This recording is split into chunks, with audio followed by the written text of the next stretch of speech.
Чем грамматический язык отличается от живого бурятского языка? Тем, что грамматический или литературный бурятский язык основан на догмах, а живой диалектный бурятский язык эту участь обошла стороной.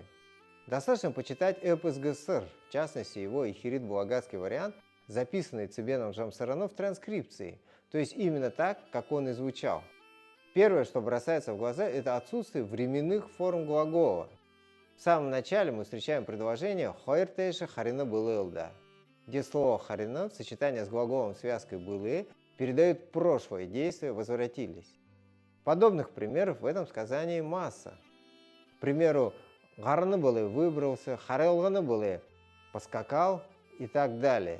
Современная же грамматика значительно сужает варианты употребления форм, заканчивающихся на «на-но-не», назначив их глаголами в форме настоящего времени, ориентируясь на грамматику русского языка. Сразу вспоминается, как, освоив грамматику бурятского языка, я приступил было к ее практическому использованию. Но быстро понял, что носители бурятского языка говорят на другом языке, и мне придется все начинать сначала. Осваивайте живой бурятский язык. Информация в описании.